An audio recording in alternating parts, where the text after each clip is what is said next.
안녕하세요. 크리스찬 독서실입니다. 오늘은 윌리엄 폴 영의 오두막 세 번째 시간입니다. 4. 거대한 슬픔. 호숫가에 도착한 다음 맥은 허리를 구부린 채 숨을 헐떡였다. 얼마 후에야 미시가 생각났다. 딸아이가 탁자에서 색칠하던 것이 떠올라서 야영장이 보이는 제 방으로 올라가 보았으나 미시의 모습은 어디에도 보이지 않았다. 텐트 트레일러로 향하는 그의 걸음이 빨라졌다. 그는 가능한 침착하게 미시의 이름을 불러보았지만 아무 대답도 없었다. 딸아이는 어디에도 보이지 않았다. 가슴이 벌렁댔지만 소란스러운 와중에 세라 메디슨이나 비키 뒷셋 아니면 나이 많은 아이들 중에서 누군가가 딸아이를 봐주었을 거라고 맥은 이성적으로 생각해 보았다.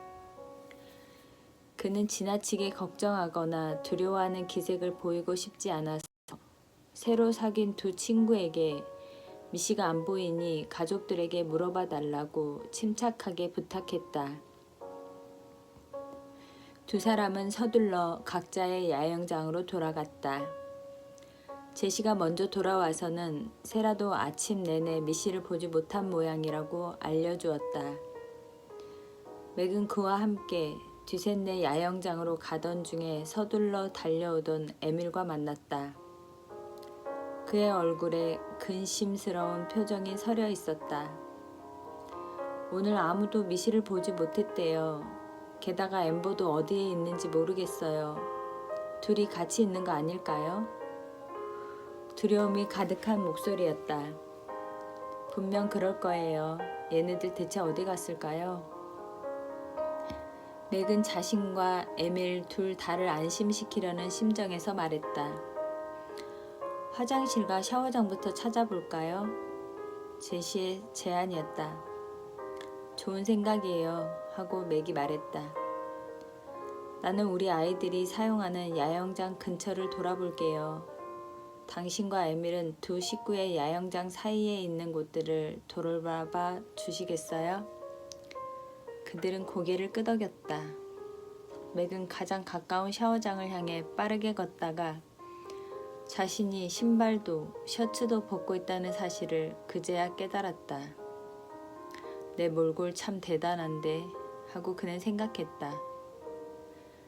그의 관심이 온통 미시에게 집중되지 않았더라면 아마도 낄낄 웃고 말았을 차림새였다. 그는 화장실에 도착한 후에 여성용 화장실에서 나오는 10대 소녀에게 빨간 드레스를 입은 어린 여자애나 여자애 2명을 못 봤느냐고 물었다. 그 소녀는 잘 모르겠지만 확인해 보겠다고 말했다. 1분도 되지 않아 소녀가 고개를 흔들며 나왔다. 그는 어쨌든 고마워요 라고 인사하고 샤워장이 있는 건물 뒤쪽으로 향했다. 모퉁이를 돌면서 큰 소리로 미시를 불러보았다. 샤워기에서 흐르는 물소리뿐 아무 대답도 없었다. 미시가 샤워실에 있을지도 모른다는 생각에 그는 대답을 들을 때까지 문이란 문은 다 두드려 보았다. 그러다가 실수로 한 중년 여인이 들어가 있던 샤워실 문을 벌컥 열고 말았고 그 불쌍한 여인은 너무 놀란 나머지 비명을 질러댔다. 그는 연신 미안하다고 사과한 뒤 얼른 문을 닫고 옆에 샤워실로 옮겨갔다. 샤워실 6개를 모두 뒤졌지만 미시는 없었다. 그는 남성용 화장실과 샤워실까지 찾아야 할까 망설이다가 결국 전부 돌아보았다. 딸아이는 어디에도 없었고 그는 하나님, 딸아이를 찾게 도와주세요. 하나님, 딸아이를 찾게 도와주세요 라고만 기도하며 에밀의 야영장으로 걸음을 옮겼다. 그를 보고 비키가 달려나왔다. 둘은 서로 포옹했고 비키는 울지 않으려고 했지만 도저히 참지 못했다. 맥은 아내가 이 자리에 있었으면 하고 바랐다. 아내라면 어떻게 해야 할지, 적어도 무엇이 옳은지 알 텐데 그는 어찌할 바를 몰랐다. 세라와 조시와 케이트를 당신의 야영장으로 데려갔어요. 그러니까 큰애들은 걱정하지 말아요. 빅키가 흐느끼면서 말해주었다. 오 하나님, 내가 아빠 자격이 있는 건가요? 큰 아이 둘에 대해서는 완전히 잊어버리고 있었던 것이다. 세라가 두 아이를 데리고 있다니 마음을 놓을 수 있었지만 아내가 있었으면 하는 바람은 더욱 간절해졌다. 바로 그때 에밀과 제시가 야영장으로 뛰어들어 왔다.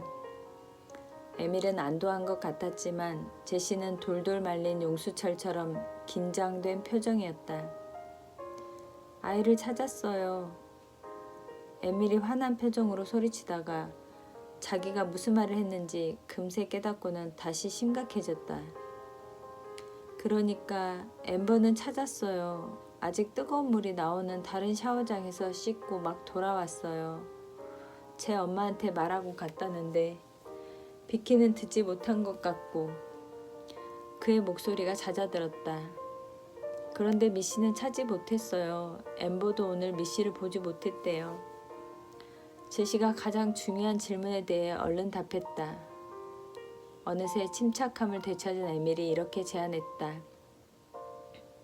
맥, 미씨가 실종되었다는 사실을 야영장 관리자에게 당장 알려야 해요. 미씨가 난리통에 놀라고 당황해서 돌아다니다가 길을 잃었는지도 몰라요. 아니면 우리를 찾으려다가 길을 잘못 들었을 수도 있어요. 미씨의 사진이 있나요? 사무실에 복사기가 있다면 몇 장 복사해두면 시간을 절약할 수 있을 거예요. 아, 지갑에 사진이 한 장 있어요.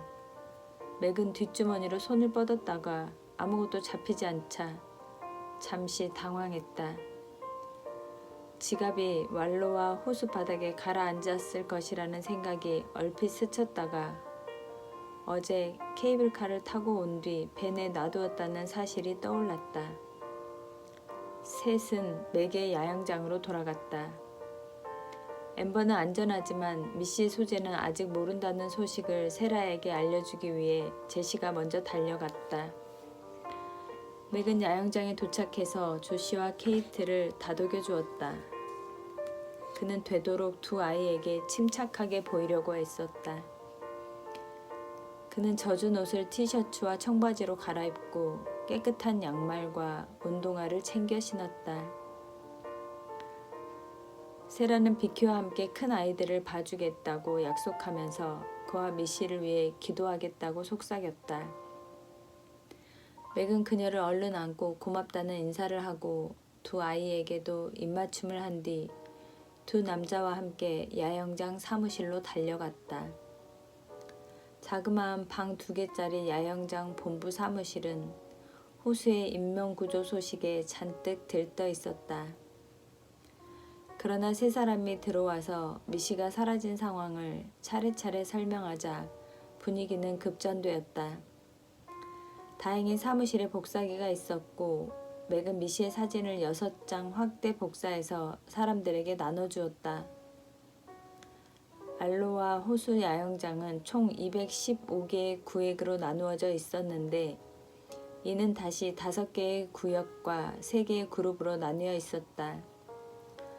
젊은 부매니저 제레미 벨러미가 수색을 돕겠다고 자원했다. 그들은 야영장을 4구역으로 나눈 후에 각자 지도와 미씨의 사진, 업무용 워키토키를 챙기고 나섰다. 한 명은 미씨가 돌아올 경우 곧바로 보고하기 위해 워키토키를 들고 맥의 야영장으로 갔다. 느리지만 조직적인 방법이었다. 맥은 이 방법이 한없이 느려 보이긴 해도 딸아이를 찾는 가장 적절한 방법이라고 생각했다. 만약 딸아이가 아직도 야영장에 있다면 말이다. 그는 텐트와 트레일러 사이를 걸으면서 기도하고 또 약속했다. 하나님께 약속하는 것이 어리석고 비합리적이라는 것을 알면서도 다른 도리가 없었다. 그는 미씨를 되찾고 싶은 마음이 너무나 간절했고 하나님이라면 분명 딸아이가 어디 있는지 아실 터였다. 야영하는 사람들 중에는 자기 구역에 없거나 벌써 짐을 꾸리는 사람들이 많았다. 그는 여러 사람에게 물어보았지만 미씨 같은 아이를 봤다는 사람은 아무도 없었다. 수색 단원들은 주기적으로 사무실에 연락하여 서로의 상황을 알아보았다. 아무 진전도 보이지 않는 가운데 시간은 어느덧 오후 2시가 되었다.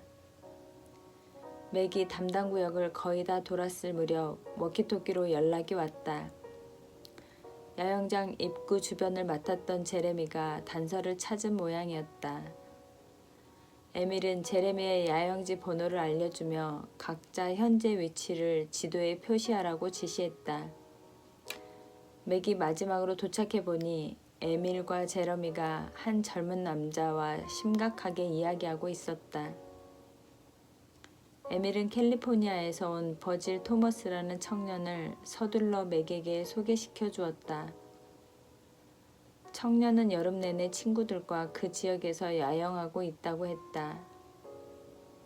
친구들과 밤새도록 파티를 벌이다가 잠이 들었고 낡은 국방색 트럭이 야영장 입구에서 조셉 마을 쪽 도로로 나가는 것을 혼자서만 목격했다고 말했다. 그게 몇 시쯤이었죠? 맥이 물었다. 버질이 엄지손가락으로 제레미를 가리키며 대답했다. 저 사람에게 말한 대로 정오가 되기 전이었어요. 하지만 정확히 몇 시였는지는 모르겠어요. 술이 덜 깬 데다 여기 온 이후로 시간에는 도통 신경 쓰지 않았거든요. 맥이 미씨의 사진을 보여주면서 긴장된 어조로 물었다. 이 아이를 본 것 같아요? 저 사람이 처음 이 사진을 보여주었을 때 아는 얼굴 같지는 않았어요. 버질이 다시 사진을 들여다보며 대답했다. 하지만 빨간 드레스를 입었다는 이야기를 듣고 나니 국방색 트럭에 타고 있던 어린 소녀가 빨간 옷을 입고 있었다는 게 생각났어요. 그 아이는 웃는 것 같기도 하고 소리를 지르는 것 같기도 했어요. 남자가 아이를 때리거나 누르는 것 같긴 했지만 장난치는 줄로만 알았어요. 맥은 온몸이 굳는 느낌이었다. 방금 들은 이야기가 그의 목을 죄는 것 같았지만 그래도 지금까지 들은 것 중에서 유일하게 앞뒤가 맞는 정보였다. 미씨의 흔적을 전혀 찾을 수 없었던 이유도 짐작이 갔다. 하지만 그는 이 모든 게 사실이 아니기를 바랐다. 그가 몸을 돌려 사무실을 향해 달리기 시작하려는데 에밀이 그를 저지했다. 맥 멈춰요. 벌써 사무실에 무전을 쳤고 조셉 마을의 보안관에게도 연락했어요. 여기로 당장 경찰을 보내주고 트럭에도 전국 지명수배를 내리겠대요. 에밀의 말이 끝나기가 무섭게 경찰차 2대가 야영장으로 들어왔다. 첫 번째 차는 사무실로 향했고 다른 차는 일행이 모여있는 곳으로 곧장 왔다. 맥은 경찰관에게 손을 흔들어 신호를 보냈고 그가 차에서 내리자마자 얼른 다가갔다. 20대 후반으로 보이는 젊은 남자가 자신을 돌턴 경관이라고 소개하고는 그들의 진술을 듣기 시작했다. 1시간 후에 미씨의 실종 사건에 대한 대대적인 수사가 시작되었다. 서쪽으로 포틀랜드, 동쪽으로 아이다호주의 보이시, 북쪽으로 워싱턴주의 스포켄까지 지명수배가 내려졌다. 조셉 경찰서는 조셉에서 헬스캐년 국립휴양지까지 깊숙이 연결된 임나하 고속도로를 봉쇄했다. 혹시나 유괴범이 임나하 도로를 타고 갔다면 그쪽에서 나오는 차량을 조사해서 관련 정보를 얻겠다는 생각이었다. 경찰력만으로는 부족하여 산림 경비대원에게도 경계 임무가 내려졌다.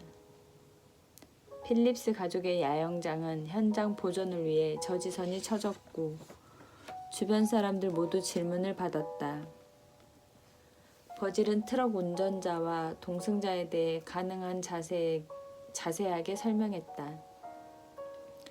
그의 진술은 모든 관련 당국으로 타전되었고 포틀랜드, 시애틀, 덴버의 FBI 사무소에도 사고 소식이 전해졌다. 연락을 받은 내는 가장 친한 친구 메리앤이 운전하는 차로 달려왔다. 수색기원까지 동원되었으나 메시의 흔적은 근처 주차장에서 끝났고 버질의 진술이 정확하다는 가능성만 더욱 높아졌다. 범죄 전문가들이 먼저 맥의 야영장을 샅샅이 훑었다. 그런 후에 돌턴 경관은 맥에게 기억과 일치하지 않거나 없어진 물건이 없는지 자세히 살펴보라고 요청했다. 맥은 그날 하루에 벌어진 온갖 사건으로 녹초가 되어 있었지만 도움이 된다면 무슨 일이라도 하고 싶었기에 그날 아침의 일에만 골똘히 집중했다.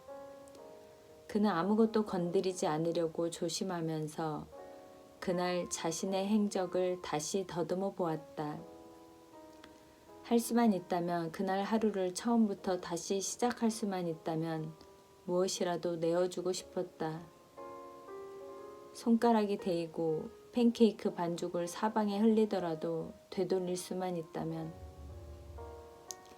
그는 경관의 부탁대로 주위를 둘러보았으나 기억과 다른 물건은 전혀 없어 보였다.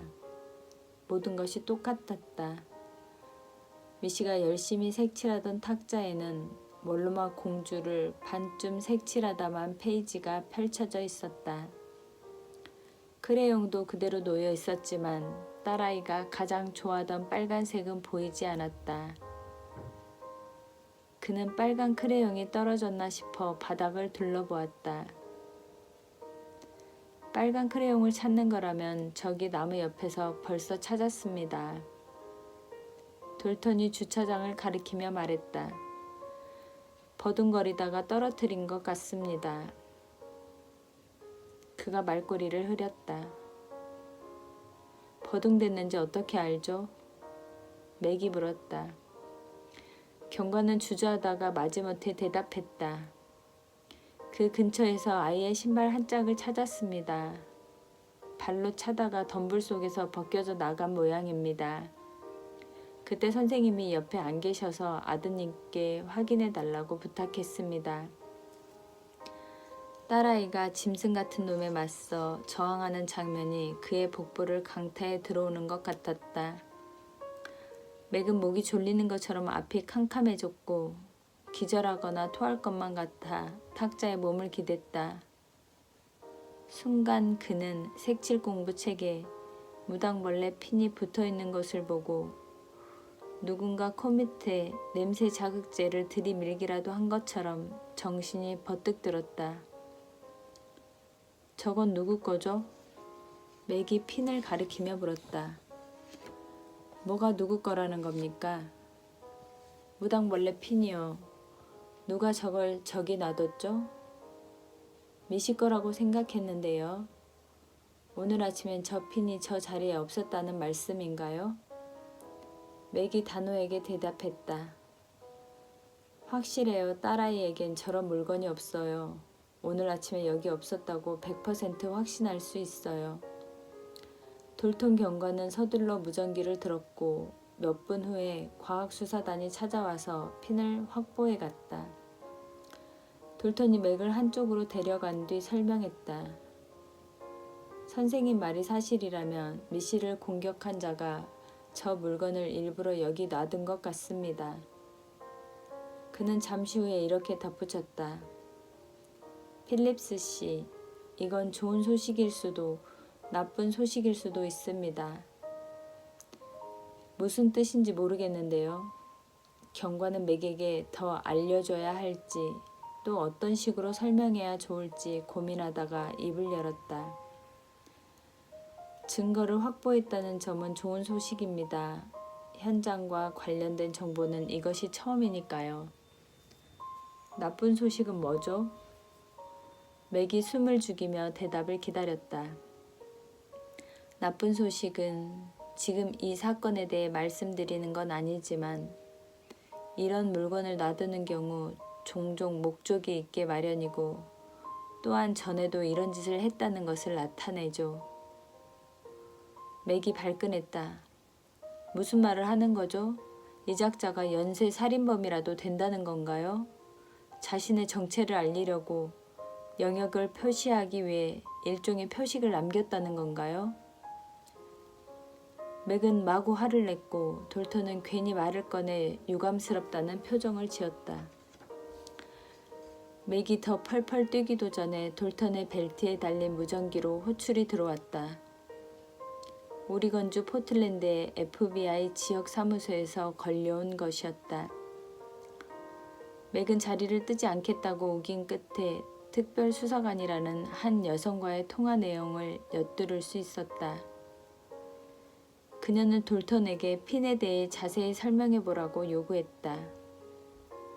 맥은 과학수사단이 진을 치고 있는 곳까지 돌턴을 따라갔다. 경관이 지퍼락 봉지 안에 보관된 핀에 대해 자세히 설명하는 것을 그는 수사단 바로 뒤에 서서 들었다. 색칠 공부 책 몇 장에 걸쳐서 무당벌레 핀이 꽂혀 있었습니다. 여자들이 옷깃에 다는 종류의 핀인 것 같습니다. 무슨 색깔이고 무당벌레의 점은 몇 개죠? 상대편의 질문에 돌턴은 두 눈을 봉지에 들이대며 대답했다. 윗부분에는 무당벌레의 머리가 달려있고 검은색입니다. 몸체는 빨간색이고 핀 테두리와 가운데를 나누는 선은 검정색입니다. 위에서 아래로 볼 때 꼭대기에는 머리가 있고 몸의 왼쪽에 검은 점이 2개 있습니다. 이해가 되나요? 아주 좋아요. 계속해줘요. 상대는 참을성 있게 대답했다. 무당벌레의 오른쪽에 3개의 점이 있어서 점은 도합 5개입니다. 잠시 정적이 흘렀다. 점이 5개라고 확신해요? 예, 점이 5개 있습니다. 더 잘 보려고 맞은편으로 이동한 맥과 시선이 부딪히자 경관은 점이 몇 개인지 알게 뭐람이라는 식으로 어깨를 으쓱했다. 좋아요. 대분이 경관. 돌턴, 토미 돌턴입니다. 그는 맥을 다시 쳐다보며 눈을 부라렸다. 돌턴 경관, 미안해요. 핀을 뒤집어서 무당벌레의 배나 안쪽에 뭐가 있는지 말해줘요. 돌턴은 봉지를 뒤집어서 자세히 살펴보았다. 배에 무늬가 새겨져 있는데요. 아까 당신 이름을 잘못 들었는데요. 위코스키고 철자는 소리 나는 대로예요. 글자나 숫자가 있나요? 예, 보겠습니다. 아, 그런 것 같은데요. 일종의 제품 번호인 것 같은데 C, K, 1, 4, 6입니다. 찰리의 C, 킬로의 K, 숫자 146입니다. 봉지 아니라 확인하기가 좀 힘든데요. 맞은편에서 침묵이 흘렀다. 맥이 돌턴에게 속삭였다. 그게 무슨 뜻인지 아니면 어떤 이유에서 질문한 것인지 물어봐요. 돌턴이 주저하다가 맥이 요구한 대로 물어보았다. 다시 맞은편에서 침묵이 이어졌다. 위코스키, 아직 거기 있는 거죠? 예, 그럼요. 갑자기 상대의 목소리에서 지치고 공허한 기색이 느껴졌다. 이봐요, 돌턴. 따로 얘기할 만한 곳이 있나요? 맥이 과장되게 고개를 끄덕이자 돌턴이 그 뜻을 받아들였다. 잠깐만요. 그는 핀이 담긴 봉지를 내려놓고 구역 바깥으로 이동했고 맥이 따라오는 것을 내버려 두었다. 돌턴은 이미 맥을 위해 규칙을 위반한 상태였다. 이제 됐어요. 말해보세요. 이 무당벌레가 대단한 특종이라도 되나요? 경관이 물었다. 우리는 거의 4년 동안 이자를 체포하려고 벌써 9개 이상의 줄을 추적해 왔어요. 그자는 계속 서쪽으로 이동하고 있어요. 꼬마 숙녀 살인마라는 별명으로 불리고 있지만 언론을 비롯해서 그 누구에게도 무당벌레에 대해서는 밝힌 적 없으니 누설하지 말아줘요. 그자는 지금까지 최소한 어린이 4명을 유괴, 살인한 것으로 추정되고 있어요. 모두 10살 이하의 여자아이들이죠. 매번 그자가 무당벌레에 점을 하나씩 더했으니 지금은 5번째인 셈이에요. 그자는 유괴 현장 어딘가에 항상 동일한 핀을 남겼고 처음에 한 상자를 구입했는지 제품 번호가 모두 같아요. 하지만 어디에서 구한 것인지는 아직 알아내지 못했어요. 4명의 소녀 중 한 구의 시신도 발견되지 않았고 과학적으로 입증할 만한 단서는 전혀 없지만 희생자 모두 생존하지 못했다고 믿을 만한 상당한 근거가 있어요. 지금까지의 범행 모두는 야영장이나 그 인근에서 발생했고 근처에는 국립공원이나 보호구역이 있어요. 범인은 벌목꾼이나 등산가일 것으로 추정되고 있고요. 하여튼 모든 사건에서 그는 핀을 제외하곤 아무런 단서도 남기지 않았어요.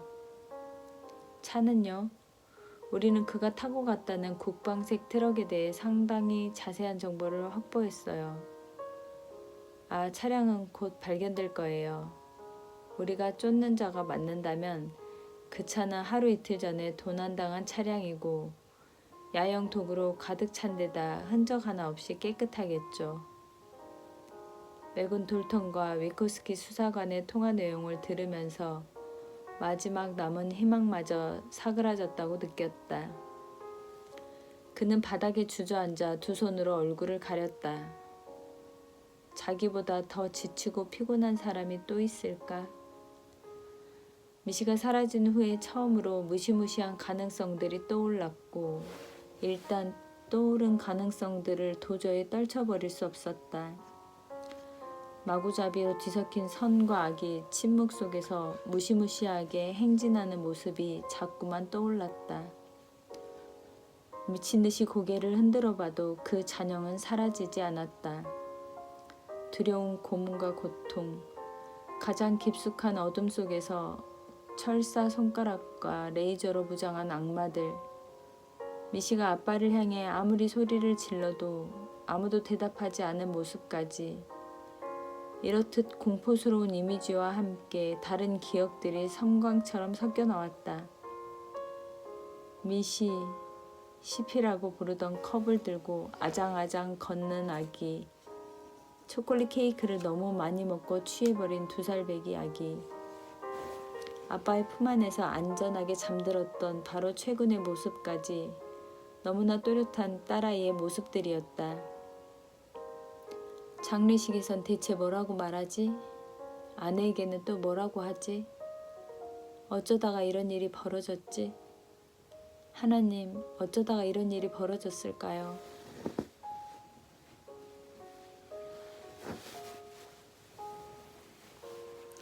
몇 시간 후에 맥과 두 아이는 수사본부가 설치된 조셉 마을의 한 호텔로 자리를 옮겼다. 호텔 소유주가 친절하게도 무료로 방을 제공해 주었고 그는 짐 몇 개를 옮긴 뒤 완전히 뻗고 말았다. 돌턴 경관이 친절하게도 아이들을 동네 식당으로 데려가 주었다. 그는 경관에게 고맙다고 인사한 다음 혼자 호텔방에 남아 침대 끄트머리에 앉았다. 그는 점점 더 커져가는 가혹한 절망의 소나기에 무기력하게 휩싸인 채 천천히 앞뒤로 몸을 흔들었다. 존재의 근원에서부터 배어나오는 영혼을 갈기갈기 찢을 듯한 흐느낌과 신음이 그를 마구 핥히었다. 렌이 찾아왔을 때 그의 상태가 바로 그러했다. 상심한 부부는 서로 부둥켜 안고 울었다. 맥은 슬픔을 마구 쏟아냈고 렌은 그를 진정시키려고 갖은 애를 썼다. 그날 밤 맥은 바위 투성이의 해안에 부딪히는 무자비한 파도와 같은 괴로운 이미지들에 난타당했다. 일출 직전에서야 괴로운 영상에서 벗어나 무감각한 상태에 이르렀다. 하룻밤새 1년치의 감정을 모두 소진해버리고 나자 멍해졌다. 영원히 잿빛일 것 같은 무의미한 세계에서 갑자기 포로하게 된 기분이었다. 내는 집에 가지 않겠다고 우겼지만 결국 아이들과 함께 돌아가는 것이 최선이라는 데 동의했다. 맥은 어떤 식으로든 수사에 도움을 주고 또 만약의 사태에 대비하기 위해 남기로 했다. 딸아이가 어딘가에서 자기를 찾고 있을지도 몰랐기에 도저히 발길이 떨어지지 않았다. 실종 소식은 빠르게 퍼졌고 야영장에 짐을 집까지 옮겨다 주겠다며 친구들이 속속 도착했다.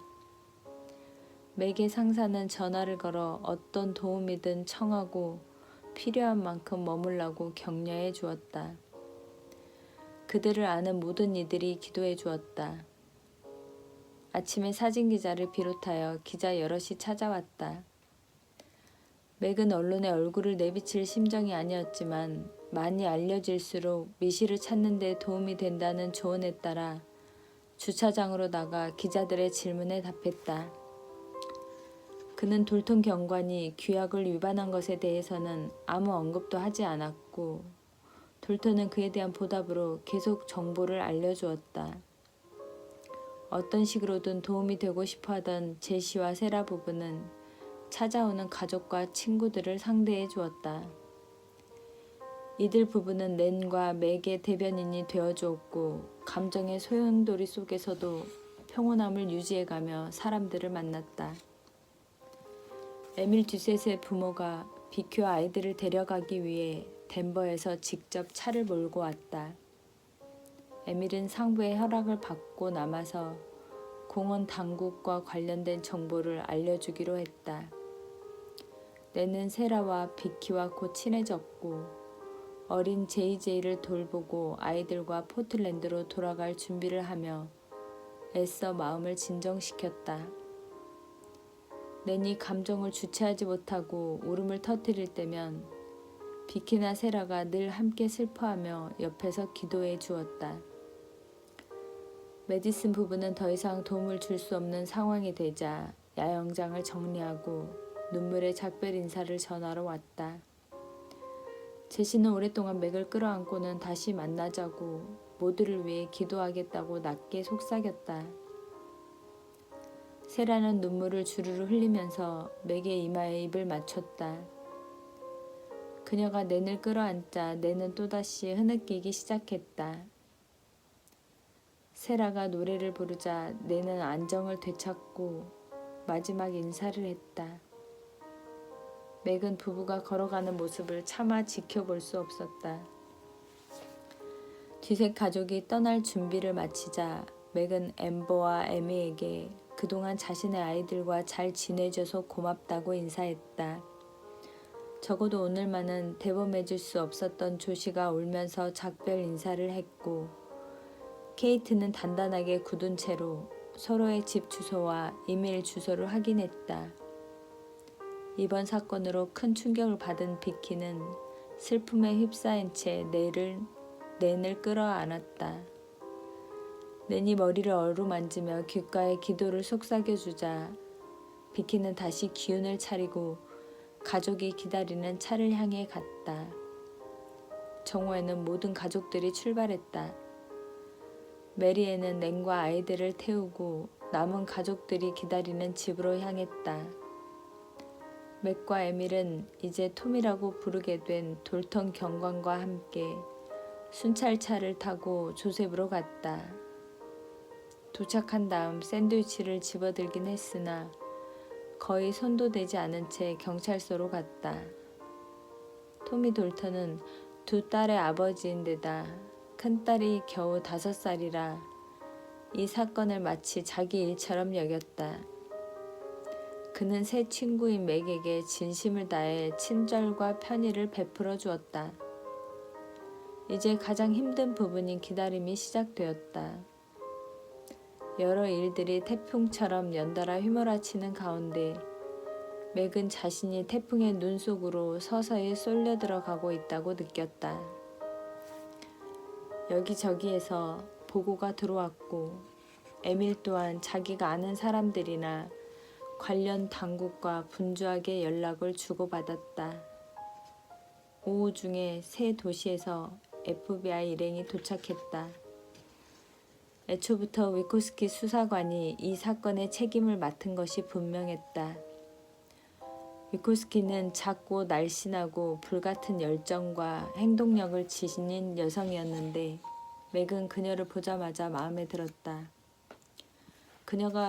그녀는 그가 보여준 호의에 공개적으로 감사를 표했고 그 뒤로는 긴밀한 대화나 보고 중에 맥이 참석해도 아무도 이의를 제기하지 않았다. FBI는 호텔 작전 본부를 세운 후에 일상적인 통례라면서 맥에게 공식 면담을 요청했다. 책상에서 분주하게 일하던 위코스키 수사관은 그를 보더니 자리에서 일어나 한 손을 내밀었다. 그가 악수를 하려고 손을 뻗자 그녀가 두 손으로 그의 손을 감싸 잡으면서 진지하게 미소 지었다. 필립스 씨, 지금까지 충분한 시간을 할애하지 못해서 죄송합니다. 미시를 무사히 데려오기 위해 여러 관련 부서와 연락하느라 분주하던 참이었어요. 이런 상황에서 만나게 되다니 정말 유감입니다. 맥은 그녀의 진심을 느낄 수 있었다. 맥이라고 합니다. 예? 맥이라고 불러주십시오. 아, 맥. 그러면 나도 쌤이라고 불러줘요. 사만다를 줄인 이름이에요. 어렸을 때 제가 워낙 개구장이어서 대놓고 사만다라고 부르는 애들은 흠씬 두들겨 패곤 했죠. 맥은 자기도 모르게 미소를 지으며 조금은 느슨한 자세로 의자에 앉았다. 그러고는 그녀가 서류가 가득한 폴더 2개를 빠르게 뒤지는 것을 지켜보았다. 맥, 몇 가지 질문을 해도 될까요?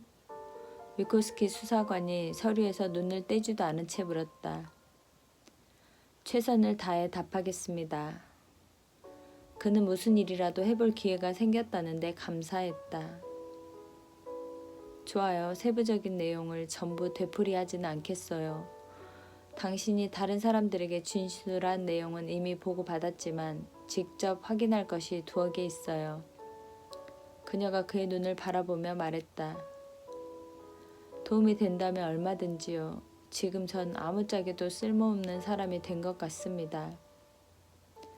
맥이 심경을 털어놓았다. 맥, 당신 기분이 어떤지 알아요. 하지만 당신이 여기 나와 있다는 것이 중요해요. 당신의 딸 미시에 대해 걱정하지 않는 사람은 이곳에 한 명도 없다는 것을 믿어주세요. 미시가 무사히 돌아오도록 모두 최선을 다할 겁니다. 고맙습니다. 맥은 울컥한 기분에 더 이상 말을 잇지 못하고 바닥만 내려다보았다. 누가 조금이라도 친절하게 대해주면 이내 감정의 댐에 구멍이 뚫릴 것 같았다. 좋아요. 당신의 친구인 토미 경관과 비공식적으로 충분한 대화를 나눴어요. 경관이 당신과 나눈 이야기를 전부 보고했으니 그를 보호해야 할 필요는 없어요. 내 판단으로 그의 행동에 아무 문제도 없어요. 맥은 그녀를 올려다보고 고개를 끄덕이며 미소를 지었다. 지난 며칠 동안 당신 가족 주변에서 이상한 사람을 목격한 적이 있나요? 맥은 그 말에 놀라 의자에 등을 기댔다. 그자가 우리를 쫓아다녔다는 건가요? 아니요, 그자는 희생자를 임의로 선택하는 것 같지만 나이가 모두 당신 딸 정도의 머리색도 비슷해요. 하루 이틀 전에 미리 봐두었다가 근처를 배회하며 적당한 기회를 노리는 것 같아요. 호수 근처에서 이상한 사람이나 위화감이 드는 사람을 본 적 없나요? 화장실 근처는 어땠어요? 맥은 아이들이 감시당하고 목표물이 되었다는 생각에 몸을 움찔했다. 그는 갖은 상상력을 동원해서 머리를 짜내려 했지만 아무것도 떠오르지 않았다. 죄송합니다. 기억이 나지 않아요. 야영장으로 가는 길에 들른 곳에서나 근처를 등산하거나 관광하는 동안 낯선 사람을 주목한 적이 있나요? 오는 길에 멀루마 폭포에 들렸고 지난 사흘 동안 이 지역은 다 돌아다녔지만 유벌나 보이는 사람은 없었던 것 같아요. 설마 누가 그런 생각을. 그래요, 맥. 너무 자책하지 말아요. 혹시 나중에라도 생각나면 아무리 사소하고 상관없어 보이더라도 꼭 알려줘요. 그녀는 책상에 놓인 다른 서류를 잠시 들여다보았다. 국방색 트럭에 대해서요. 여기 있는 동안 그런 트럭에 주목한 적 있나요? 맥은 기억을 쥐어짜보았다. 그런 걸 본 기억이 전혀 나지 않아요. 특별수사관 위코스키는 15분간 맥에게 여러 질문을 던졌으나 도움이 될 만한 정보는 얻지 못했다. 결국 그녀는 수첩을 덮고 일어나서 손을 뻗었다. 맥, 미씨에 대해서는 정말 유감이에요. 어떤 단서라도 발견하면 직접 알려줄게요. 오후 5시에 드디어 임나하 도로 봉쇄선에서 유력한 보고가 들어왔다.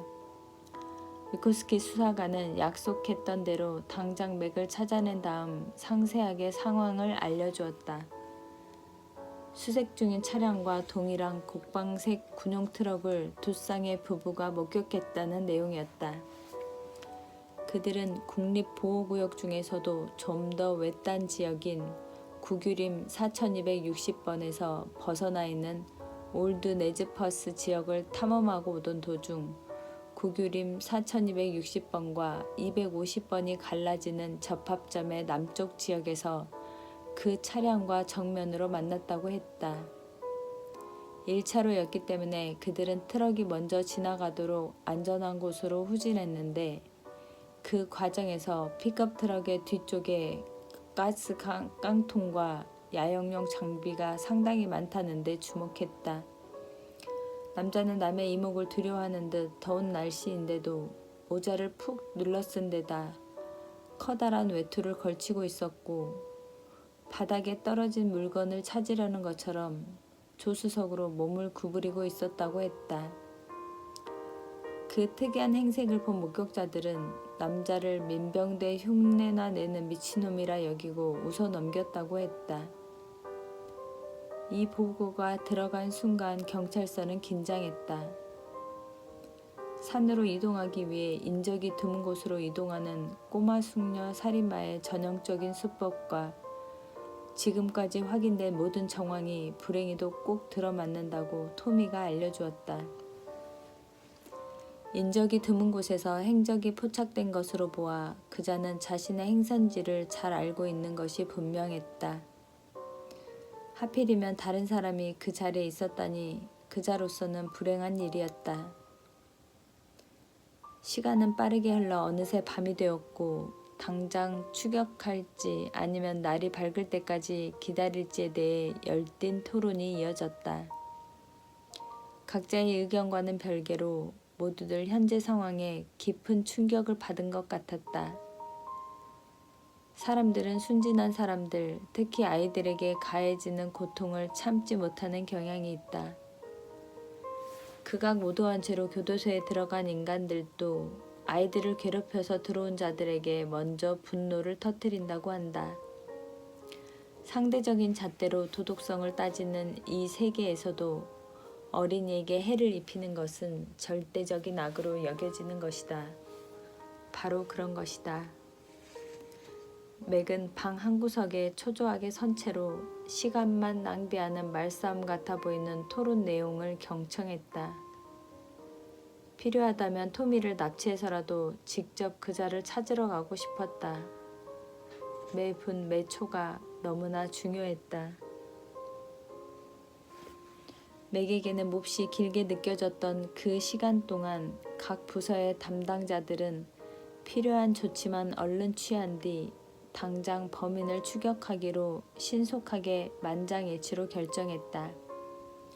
차량을 이동해 외곽으로 이동할 수 있는 도로가 많지 않고 이미 도로 봉쇄선까지 세워진 상황이었지만 전문 등산인이라면 쥐도새도 모르게 동쪽의 아이다호 황야나 북쪽의 워싱턴주로 잠입할 우려도 있었다. 아이다호주의 로이스턴과 워싱턴주의 클라크스톤 당국으로 현재 상황이 보고되는 동안 맥은 아내에게 전화를 걸어 상황을 급하게 알려준 다음 토미와 함께 출발했다. 이제 그가 할 수 있는 기도라고는 하나뿐이었다. 하나님, 제발, 제발, 제발 우리 미씨를 지켜주세요. 지금 저는 그러지 못합니다. 뺨을 타고 흘러내린 눈물이 셔츠까지 적셨다. 오후 7시 반 무렵 순찰차와 FBI의 스포츠 유틸리티 차량, 수색견 우리가 설치된 픽업 트럭, 산림 경비대원의 차량으로 구성된 수색대는 임나하 고속도로로 출발했다. 일행은 국립보호구역으로 똑바로 이어지는 완로와 산 도로를 동쪽으로 도는 대신 임나하 고속도로를 계속 타고 북쪽으로 향했다. 그런 다음 임나하 도로 하행선을 타고 더그바 도로를 지나 국립보호구역으로 들어갔다. 맥으로서는 그 동네 지리를 잘 아는 사람과 동행한 것이 참으로 다행이었다. 사방으로 갈라진 도로 이름이 전부 더그바인 것처럼 보일 때도 있었다.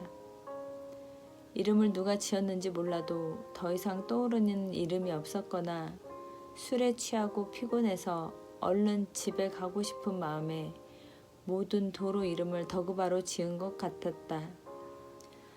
좁은 지그재그의 길이 이어지다가 가파른 급경사로 끝나곤 하는 도로를 캄캄한 밤에 운전하려니 더욱 위험했다. 차의 속도는 엉금엉금 기는 것처럼 느려졌다. 마침내 일행은 국방색 픽업 트럭이 최후로 목격되었던 지점을 통과했고 1.6km 정도 더 가서 국유림 4260번이 북북 동쪽으로 이어지고 남동쪽으로는 국유림 250번이 나오는 교차 지점에 도착했다. 계획대로 일행은 둘로 나뉘었고 위코스키 수사관이 지휘하는 작은 무리는 국유림 4260번을 향해 북진하고 맥과 에밀, 토미 등 나머지 일행은 국유림 250번을 향해 남진했다. 간신히 몇 킬로미터를 더 이동한 다음 큰 무리는 다시 둘로 나뉘었다.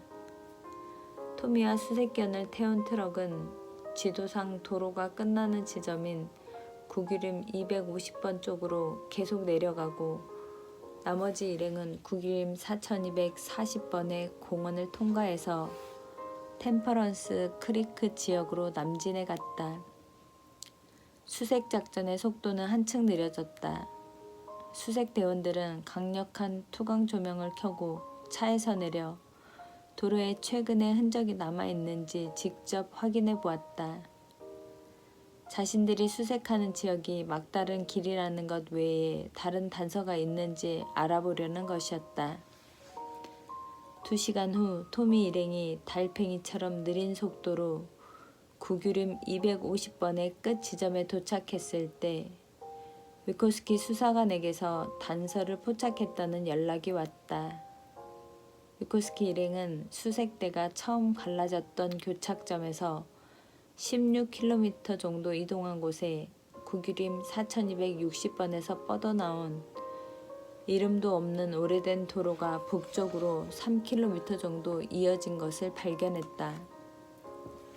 눈에 잘 띄지도 않고 푹 파인 곳에 있어서 그냥 지나칠 수도 있는 도로였다. 그런데 한 수색대원이 투광 조명으로 사방을 비추다가 주 도로에서 15m도 안 되는 지점에 떨어져 있는 타이어 휠캡을 발견했다. 궁금한 마음에 휠캡을 회수했다가 휠캡을 뒤덮은 흙먼지 아래로 국방색 페인트 얼룩이 튀어 있는 것을 발견했다. 깊은 구덩이에 빠졌던 트럭이 다시 올라오는 과정에서 휠캡이 떨어져 나간 것으로 보였다. 토미 일행은 왔던 길을 즉각 거슬러 갔다. 맥은 지금까지 알려진 모든 상황을 부인한 채 어쩌면 기적적으로 미시가 살아있을 것이라는 헛된 희망을 품고 싶지는 않았다. 20분 후에 위코스키가 다시 연락을 주었다. 트럭을 찾았다는 내용이었다. 나뭇가지들로 트럭을 은폐했기 때문에 헬리콥터와 수색 비행기로는 절대로 찾지 못했을 거라고 했다.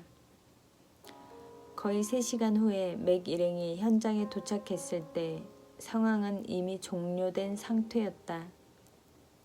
수색견들이 찾아낸 산양로를 1.6km 정도 따라갔더니 눈에 잘 띄지 않는 작은 계곡이 나타났다.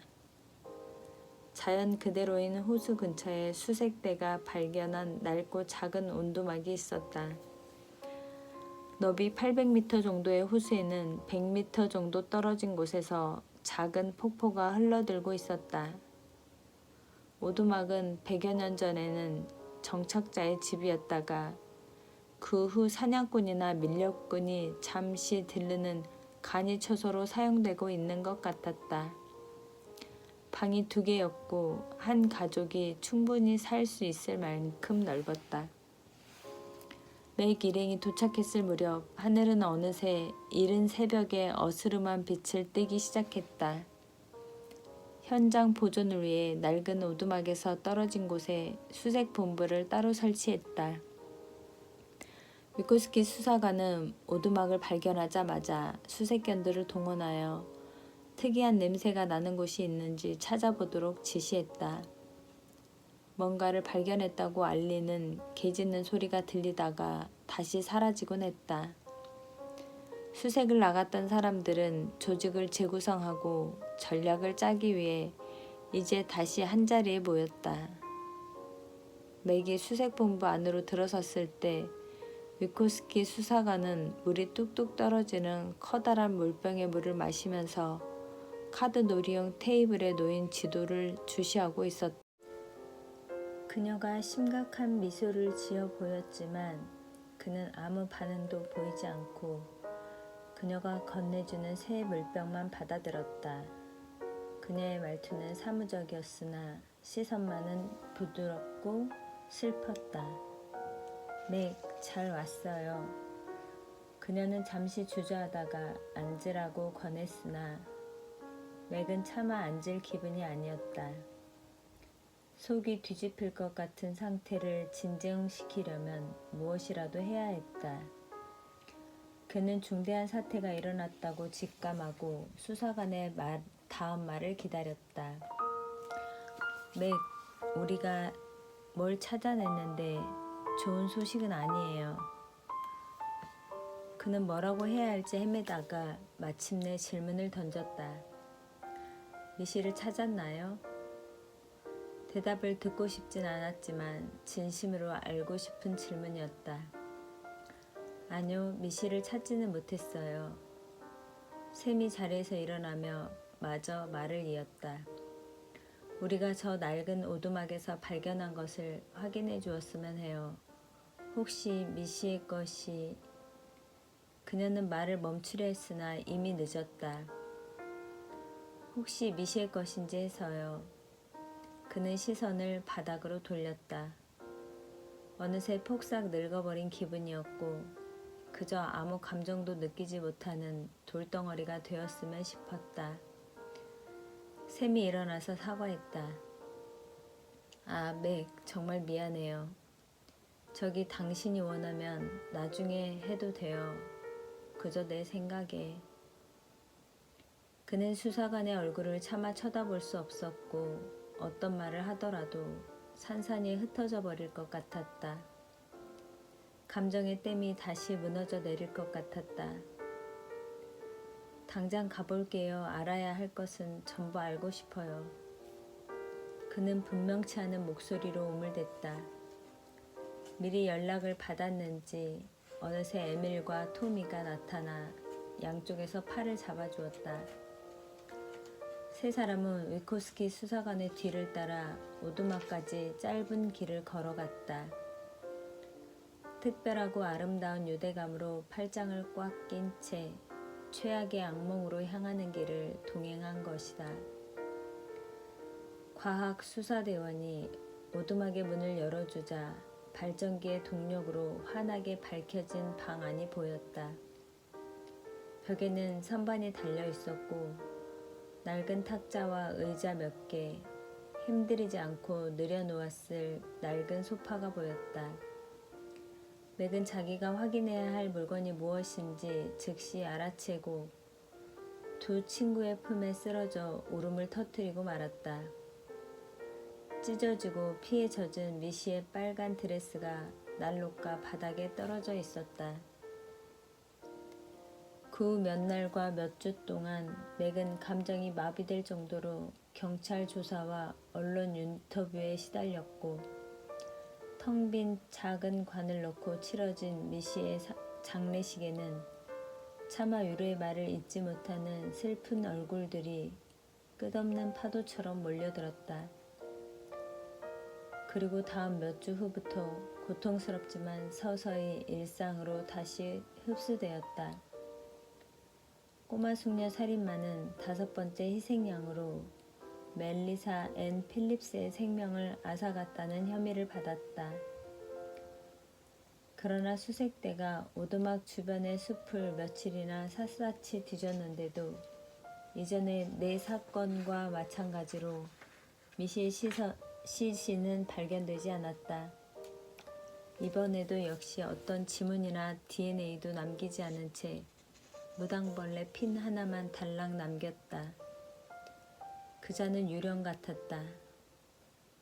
맥은 남은 가족들과 함께 고통과 슬픔에서 벗어나려고 노력도 해보았다.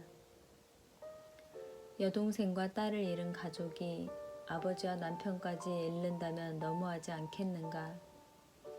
이 비극적인 사건과 관련된 사람들은 누구나 충격을 받았지만 그 중에서도 케이트가 가장 심했다. 케이트는 보드라운 아랫배를 보호하려는 거북이처럼 껍데기 속에 숨어 있다가 완전히 안전하다고 느낄 때만 머리를 삐쭉 내밀었고 그러는 횟수마저 차차 줄어들었다. 맥과 내내 걱정은 점점 커져갔지만 케이트가 자신의 마음속에 쌓아 올린 요새를 뚫을 방법을 도저히 찾아낼 수 없었다. 케이트와의 대화 시도는 혼잣말로 끝나기가 일쑤였고 무표정한 케이트의 표정 앞에서 상대의 말소리는 모조리 튕겨나갔다. 그 아이의 내면에서 무언가가 죽어버린 것 같았다. 케이트는 서서히 그 죽음에 감염되어 가면서 때때로 가혹한 말이나 무감동한 침묵을 내뱉고 있는지도 몰랐다. 조시는 멀리 있는 엠버와 좋은 관계를 유지한 탓인지 비교적 잘 버텨나갔다. 조시는 이메일과 전화를 통해 엠버와 연락하며 고통과 슬픔을 나누었고 게다가 고등학교 3학년이라 할 일도 많고 졸업 준비도 해야 했다. 거대한 슬픔은 미시의 삶과 연결되었던 모든 사람들의 삶에 각기 다른 영향을 주었다. 맥과 내는 폭풍우 같은 상실감을 함께 견뎌냈고 이 일로 더욱 가까워졌다. 내는 이 사건에 대해 맥을 전혀 비난하지 않는다고 처음부터 분명히 밝혔다. 물론 맥이 이 비극에서 풀려나는 데에는 훨씬 더 오랜 시간이 걸렸다. 맥은 톡하면 만약에 라는 게임에 빠져들어 순식간에 나락으로 떨어지곤 했다. 만약에 아이들을 데리고 여행을 가지만 않았어도 만약에 아이들이 카누를 타겠다고 했을 때 안 된다고만 했어도 만약에 그 전날 출발하기만 했어도 만약에 그래봤자 아무 소용도 없었다. 미시의 시신도 묻지 못했다는 사실은 실패한 아빠라는 자책감을 더욱 깊게 만들었다. 딸아이가 아직도 숲속 어딘가에 혼자 있다는 생각이 매일같이 그를 따라다녔다. 3년 반이 지난 지금 미씨는 피살된 것으로 공식 추정되었다. 그러나 그의 삶은 이제 다시는 회복되지 못하고 그 어느 시간도 예전과 같을 수는 없을 것이다. 사랑하는 미씨 없이는 모든 것이 공허할 뿐이었다. 이 비극적인 사건으로 인해 맥과 하나님과의 사이도 벌어졌지만 그는 점점 더 벌어지는 간격을 무시했다. 그는 냉랭하고 무감동한 신앙을 받아들이려 했고 그 안에서 어느 정도 위안과 평안을 얻었다. 그러나 아무리 소리를 질러도 입 밖으로 소리가 나지 않아 소중한 미씨를 구하지 못하는 악몽은 좀채 사라지지 않았다. 악몽을 꾸는 횟수가 점차 줄어들고 웃음과 기쁨이 순간순간 돌아왔어도 죄책감은 여전했다. 그러니 오두막에서 다시 만나자는 파파의 편지는 대단한 사건이었다. 하나님이 편지도 보내나? 그런데 왜 가장 깊은 고통의 상징인 오두막에서 만나자는 것일까? 하나님이라면 더 나은 장소에서 만날 수 있을 텐데. 그의 마음속에 음험한 생각들이 떠올랐다. 살인범이 그를 놀리거나 아니면 남은 가족들을 무방비 상태로 만들려고 그만 따로 불러내는 것일까? 그냥 잔인한 농담일 수도 있다. 그렇다면 왜 하필 파파라고 서명했을까? 하나님이 편지를 보냈다는 것이 그가 받은 신앙 교육과는 잘 들어맞지 않았다. 하지만 실제로 하나님이 편지를 보냈으리라는 신락 같은 가능성을 도무지 배제할 수 없었다. 그가 신학교에서 배운 바로는 하나님은 현대인들과의 개방적인 대화를 중단하는 대신 제대로 해석된 성경 말씀을 통해 자신을 따르기를 원하신다고 했다. 하나님의 목소리는 지면 속으로 들어갔고 그 지면 또한 자격 있는 권위자와 지식인들에 의해 중재되고 해석되어야 했다.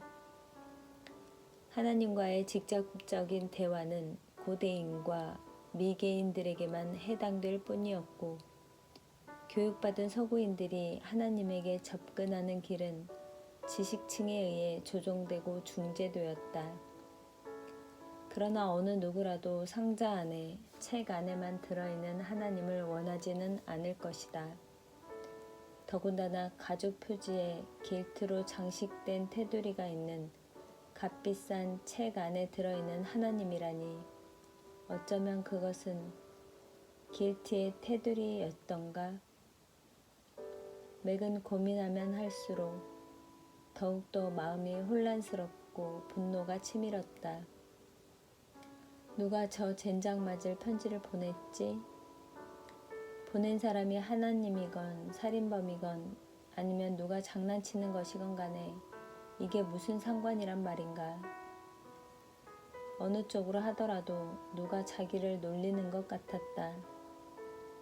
어쨌거나 하나님을 따른다고 무슨 소용이 있는가? 그러다가 자기가 어떤 꼴을 당했는데 맥은 화가 나고 침울했지만 그래도 대답이 필요했다. 그는 헤매기만 했고 주일날의 기도와 찬송가는 가능성이 있는지는 몰라도 어쨌거나 전혀 힘이 되지 못했다. 꽉 막힌 영성은 아마도 낸을 제외하면 그가 아는 어느 누구의 삶도 변화시키지 못할 것 같았다. 하지만 낸은 특별한 여성이며 하나님은 정말로 그녀를 사랑하고 있는지 모른다. 아내는 자기처럼 비비 꼬인 사람이 아니었다.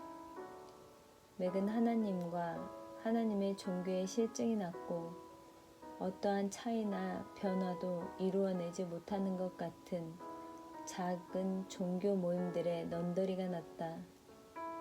그가 전혀 기대하지도 못한 것을 얻게 될 터였다. 감사합니다.